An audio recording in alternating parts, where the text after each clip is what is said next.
President Donald Trump used his Twitter account over the weekend to rail against a restaurant that had refused to serve his press secretary and to trash a Democratic congresswoman who had called for people to protest and confront Trump administration officials.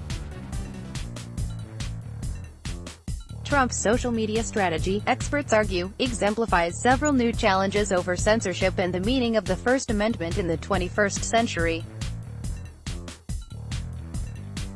Those challenges exist because freedom of speech as we know it was crafted for a completely different media environment. The emergence of the Internet and, more specifically, digital speech platforms like Facebook, Google and Twitter is a virtual public square created forms of censorship and speech suppression that our current legal constructs do not take into account. How we got here. The president responded to a restaurant's refusal to serve Press Secretary Sarah Huckabee Sanders by shooting off an insulting tweet that questioned the cleanliness of the restaurant. To understand how we got here, let's go back to the First Amendment as we know it.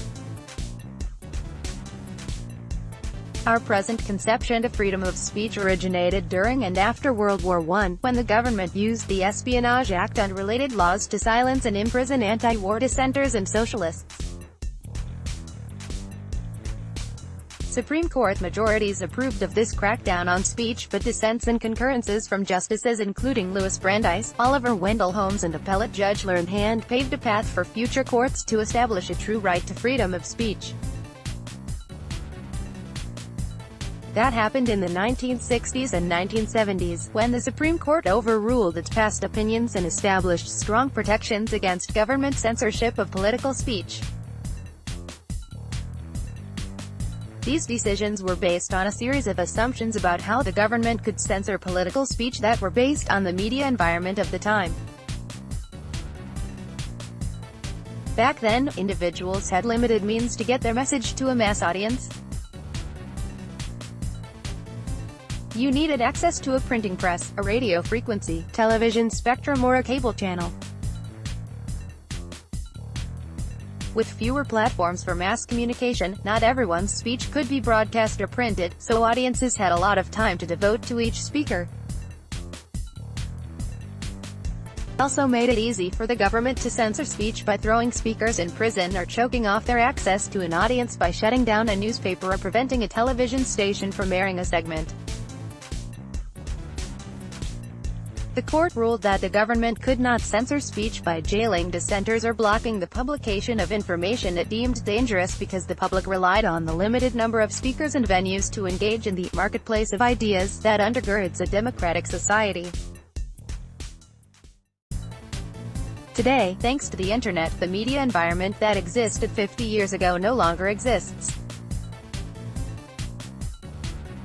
Instead of a single radio station disseminating news to its many listeners, now anyone can publish content through a digital platform to reach a global audience.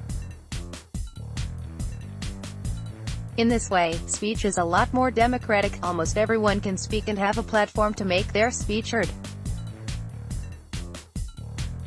At the same time, this abundance of speech creates a glut of information, making it harder for people to pay attention. Eugene Debs, the socialist presidential candidate, was one of many dissidents who were jailed for calling for Americans to refuse the World War I draft.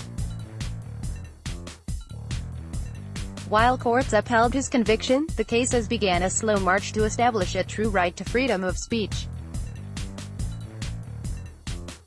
This golden era of speech, Columbia Law School professor Tim Wu argues, has given rise to new forms of censorship.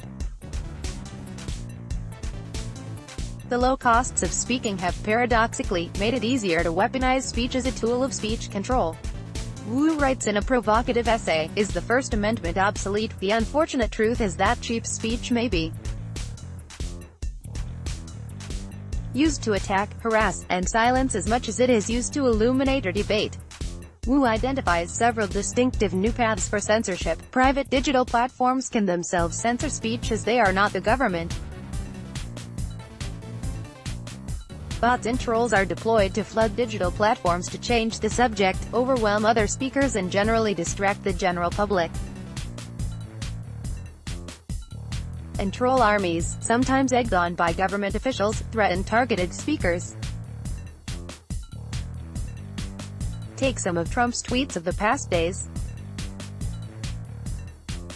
The Red Hen restaurant should focus more on cleaning its filthy canopies, doors and windows badly needs a paint job, rather than refusing to serve a fine person like Sarah Huckabee Sanders. I always had a rule, if a restaurant is dirty on the outside, it is dirty on the inside. Donald J.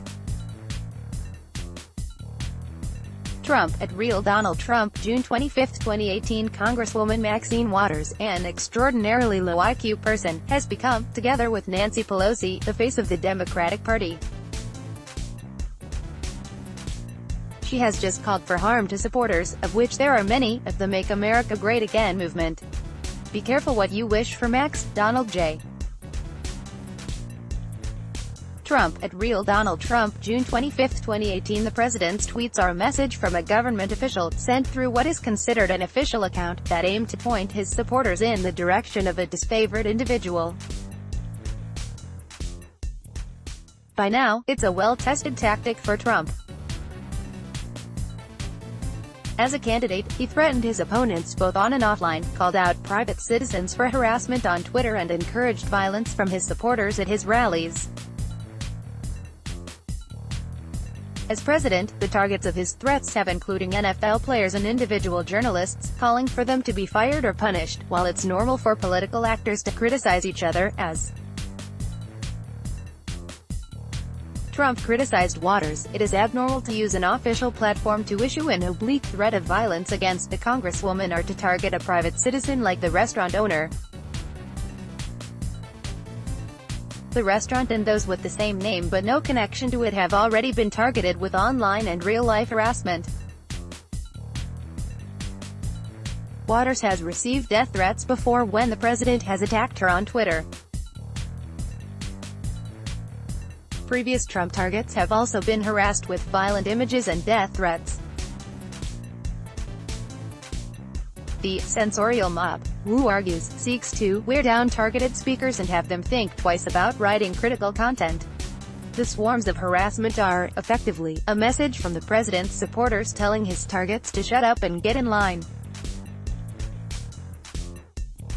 Governments around the world have deployed this tactic for years. This is clearly evident in non-democratic or less democratic countries that do not have the same free speech tradition as the United States. Instead of censoring speakers directly, these governments are instead deploying new tactics to censor speech by flooding platforms with trolls, bots and diversions to change the conversation away from dissenters or to confuse their messages.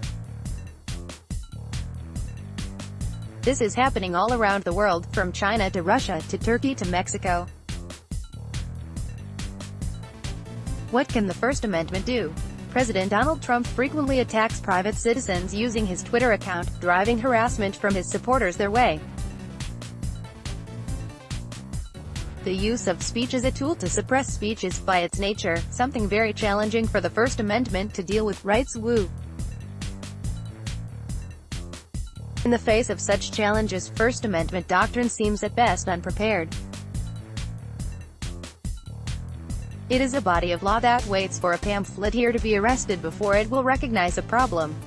The difficulty of applying current First Amendment jurisprudence to Trump's tweets is that his supporters' death threats and defacements are not officially organized by the government.